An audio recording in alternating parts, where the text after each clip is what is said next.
जय श्री राम, जय जय श्री राम। आज इस शानदार, मनमोहक, विचित्र, भावपूर्ण और एक बहुत ही अलग तरीके से रामायण को प्रस्तुत करने के लिए मैं अनिजा किडो स्कूल को बहुत बहुत धन्यवाद करता हूं कि आपने ये कहकर नहीं, ये करके दिखाया है कि आप शिक्षा के साथ साथ संस्कार भी परोस रहे हैं। आपका बहुत बहुत धन्यवाद, क्योंकि मैं ये मानता हूं कि विद्यालय का असली दायित्व ही यही है कि एक हाथ में अगर कंप्यूटर हो तो दूसरे हाथ में भागवत गीता हो, जहां आप आगे बढ़ना भी सिखाएं, जहां बच्चों को विदेश जाना सिखाएं तो दूसरे हाथ ये सिखाएं कि माँ बाप की सेवा कैसे की जाए।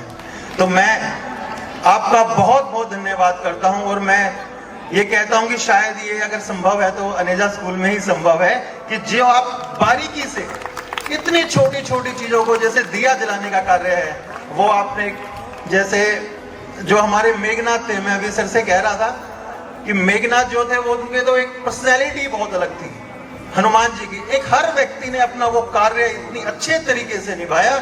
इसके लिए मैं आप सबका on the stage, of the stage, सभी का यहाँ पर जिन्होंने इतनी मेहनत की है, मैं मानता हूँ इस 1 घंटे कार्यक्रम के लिए ये कई दिनों से आप लोगों के लिए मेहनत कर रहे थे ताकि आपको इतना अच्छा कार्यक्रम प्रस्तुत कर सकें। इसके लिए एक बार जोरदार पूरे स्कूल मैनेजमेंट के लिए आप ताली बजाएंगे।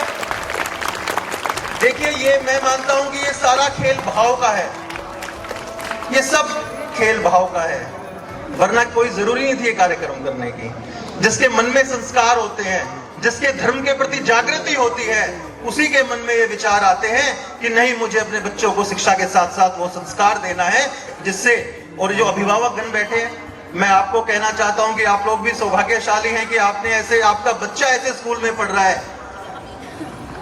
मैं तो नमन करता हूं जीएस अनेजा जी को, इनका व्यवहार, इनकी मृदुभाषी और इनका बड़प्पन जो शायद इस स्कूल में आज फल फूल रहा है। और मैं देख रहा हूं इनके संस्कार, कहने की जरूरत नहीं है, वो दिख रहा है। और मैं, आदरणीय मैडम हमारे साथ खड़ी हैं, और मेरे छोटे भाई जिन्होंने स्कूल में एडवांसमेंट के साथ साथ ट्रेडिशंस को कैसे साथ हम आगे बढ़ाएं, ऐसे मेरे छोटे भाई परम अनेजा जी, मैं इनका धन्यवाद करता हूं। प्रिंसिपल मैडम का धन्यवाद करता हूं कि आपने मुझे यहाँ पर आमंत्रित किया और सौभाग्य दिया इतनी अच्छी प्रस्तुति को मैं देखूं।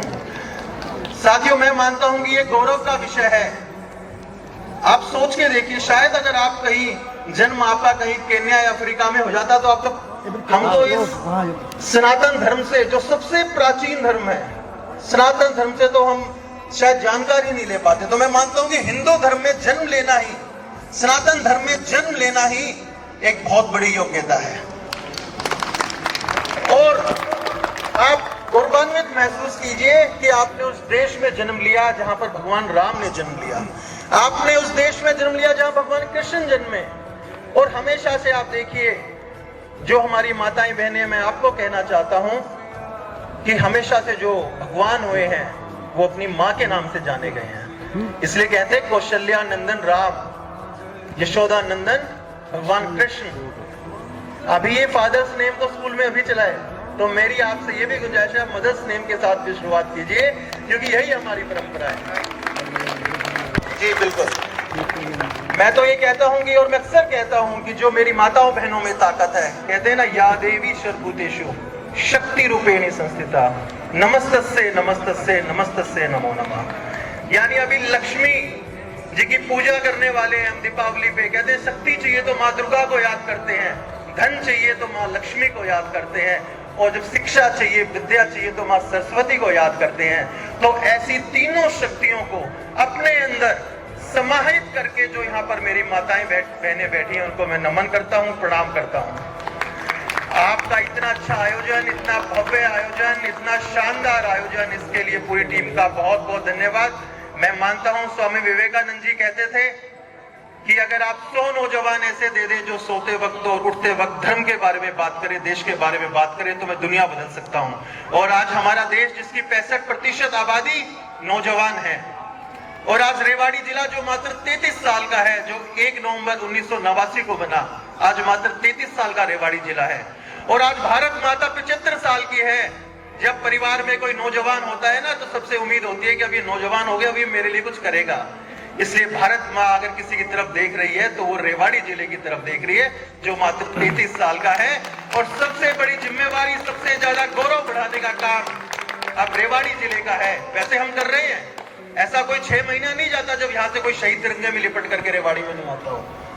1962 के युद्ध में 114 नौजवान जो शहीद हुए थे वो आपके रेवाड़ी जिले के ही थे, हमारे ही आपके बुजुर्ग थे। इसलिए अपने आप को गौरवान्वित महसूस कीजिए। मैं मानता हूं आगे तो बढ़े ही, मगर परिवार को साथ लेके चले। कंपटीशन की भावना कम हो, कोऑपरेशन की भावना ज्यादा हो, इस प्रकार से मिलकर के चले। मुझे यहाँ पर बुलाने के लिए आपका बहुत बहुत धन्यवाद। अंत में मैं यही कहूंगा, आप सोच के देखिए, आप जो इसको देख रहे हैं अपने जीवन में इंप्लीमेंट कीजिए। आप सोच के देखिए, जिसका राज तिलक होना हो और अगले दिन उसको वनवास भेज दे, कितना पेशेंस उनमें रहा होगा। भगवान कोई ऐसे नहीं बनता। मैं ये मानता हूं कि अगर भगवान राम को वनवास नहीं होता तो शायद वो एक राजा के पुत्र कहलाते, मगर जब वो वनवास से वापस आए और रावण का वध कर करके आए तो मर्यादा पुरुषोत्तम भगवान श्री राम कहलाए। यही कह रहा हूं, अगर जीवन में विपरीत परिस्थिति है, अगर आपको लग रहा है कि आप किसी ऐसी मझधार में फंस गए हैं, मैं अंत में आपसे यही कहूंगा कि हार पर हताश क्यों, पल भर में निराश क्यों। लक्ष्य पर वार कर, बार बार हजार कर, सो मुश्किलें कतार में परवाह नहीं प्रहार कर, परवाह नहीं प्रहार कर। बहुत बहुत धन्यवाद। Thank you so much. जय श्री राम।